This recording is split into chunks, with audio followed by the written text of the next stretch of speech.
Hey everybody. Last night I had the opportunity to attend a new opera performance here in Washington, D.C., and I thought I would just share my experience with that. The opera was called Better Gods.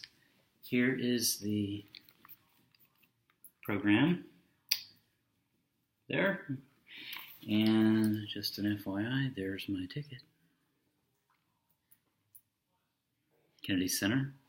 So the opera is a 1 hour opera, and it was a product of the American Opera Initiative. It's called that the Kennedy Center does, and this is a program that is it commissions works that tell uniquely American stories. Operatically, although I wouldn't say that this particular story is just an American story. It's more of a human story, but good opera always is. So this music, it was composed by Luna Pearl Woolf, and the libretto was by Caitlin Vincent, and the story revolves around the last queen of Hawaii, Queen Lili'uokalani. I always grew up saying Lili'uokalani, but it's really Lili'uokalani. So Queen Lili'uokalani. She was the last queen of Hawaii historically. She was a historical figure. So Daryl Friedman, she sung the Queen Lili'uokalani. Rexford Tester sung Lauren Thurston. Hunter Enix sung James Miller. Timothy Bruno sung The Judge. Wei Wu sung Robert Wilcox. And Ariana Ware sung Kahua. So it's a very small kind of cast. This was only a 1 hour opera. And so I'll just give a kind of a brief, synopsis of the story. So basically this comes at a time, the opera begins at a time when Queen Lili'uokalani is she has proposed to a new constitution for Hawaii. This is before Hawaii was a state or a territory. And in this new constitution, then I guess only Hawaiians were going to be allowed to vote. And it was sort of determining their future, with their relationship with the U.S. and also just their own autonomy. And so some powerful business interests at the time opposed her, and they had a club at the time. This is not in the opera, but it's in the program. It was called the Annexation Club, and they were actually working to try to get Hawaii annexed to the U.S. This all was around in the 1890s. So they have a coup d'etat, actually, and they overthrow the queen, backed by U.S. Marines, although apparently the U.S. government on the mainland was not necessarily aware of this. And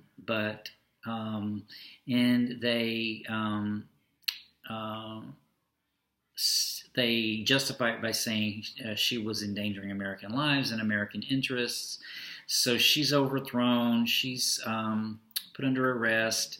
There's a trial. Some of the people who are loyal to her wind up having a little bit of they're planning an armed rebellion, and the American the club, Annexation Club, the government finds some weapons at her royal palace, and so she's ultimately charged with treason, and she is found guilty, and she is then forced to abdicate, and Hawaii is annexed to the U.S. shortly after that. So that's sort of the historical context. Now, I'm not a historian of this period. I am strictly going by what's in the opera. So this is just the way the opera tells the story, except for that brief little tidbit that I gave that was in the program about the Annexation Club is not mentioned in the opera, as I said. So anyway, just now to go over sort of the emotional part of the opera to me, was the fact that the opera starts with Queen Lili'uokalani. She's kind of had this dream that the tide is coming in and she can't stop the tide, basically. And so this sort of sense of fatalism follows her character in a way through the opera. The other characters are sort of, I got this sense of rather archetypical characters. Ultimately, there's the queen herself, and she sort of embodies, I think, the maybe the mind of Hawaii. She's the power, of Hawaii. Then there's another character, Kahua, who's kind of her assistant, and she sort of sings. The parts she sings are about the myths of Hawaii and the sort of the spirit of Hawaii. For example, she in the opera is in the process of translating the creation myth of Hawaii into English, which is something that I think is historical, that the Queen actually did. And then there's an American journalist, James Miller, who who leaves New York and actually goes to Hawaii to cover the situation there. And at first he's very sympathetic to the American interests there that have overthrown her. But then as he gets to know her, he realizes that he has not gotten the whole truth, and that he has not reported this back to the mainland incredibly accurately. And so I feel like he kind of represents kind of the soul of the Americans.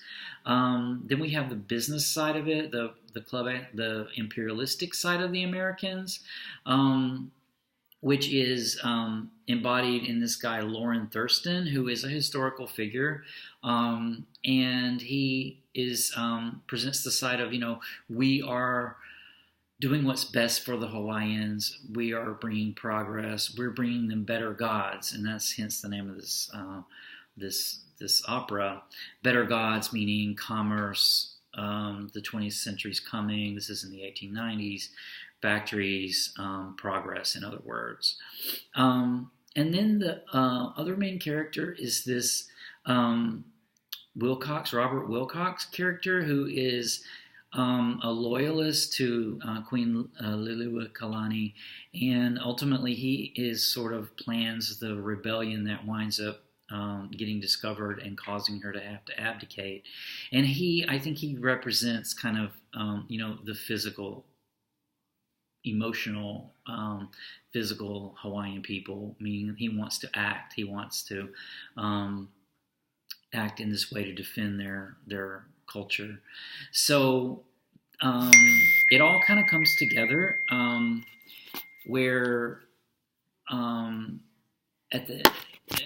they all sort of sing their different, I think seems sort of like archetypical. It's telling this historical story. And ultimately, when she has to abdicate at the end, and she has to read the abdication, it's very moving. That part's very moving. I think that the composer and the librettos were really able to bring, in this very short hour-long opera, they were really able to show the different forces at work in Hawaii at the time among these characters. So they really were able to show, for example, sort of the frustration of the Hawaiian people, feeling powerless in the character of this Robert Wilcox. They were really able to show the emotion, the spiritualism of Hawaii through the character Kahua, who sings, Aloha Oe, and she sings, they don't sing all of Aloha Oe, but parts of Aloha Oe, and she sings parts of the creation myth, and then really able to get that sense of the imperialistic side from the character Lauren Thurston.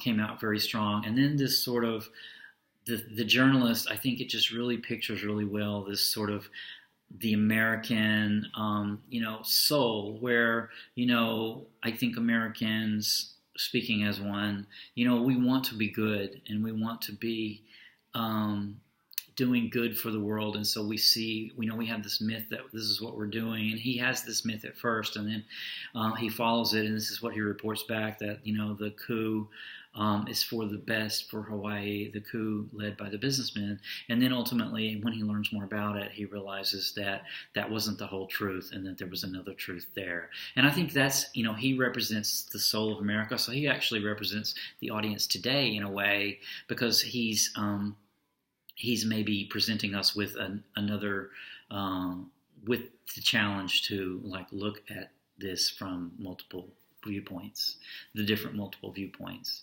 So, Queen Lili'uokalani, she abdicates at the end because ultimately they give her the ultimatum that if she doesn't abdicate, they're going to kill all of their prisoners that they have, including Robert Wilcox. And so she ultimately, in order to spare them and to avoid a lot of bloodshed, she does decide to abdicate in a very moving scene, as I've mentioned.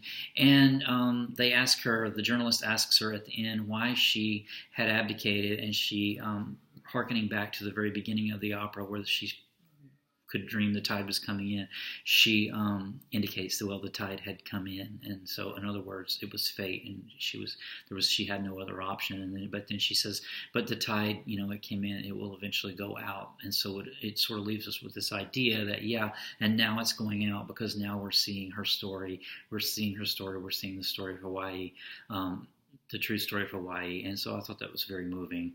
Another very moving part at the very end was the character Kahua. At the very beginning, when she first meets the American journalist, she's too embarrassed to try to speak in English because she thinks her English is so bad, and yet she's translating this document into English, the creation myth. And at the very end, she hands him the translated creation myth, and she sings, that this is for him. So it's sort of this symbolic idea of, we've translated our culture into English, but it's, still our culture, but we want to share it with you.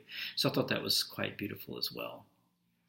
So I just wanted to give my very quick rundown on my experience with that opera. It was a fantastic experience. I do plan on attending more of these short 1-hour American Opera Initiative commissions that I see and get a chance to attend. I think it's an awesome program, and I was happy to experience it. I think it's a great story, long overdue to be told. It was told in a beautiful operatic way, and I hope this really gets performed elsewhere and others get to see it. So until next time, catch you later. Bye.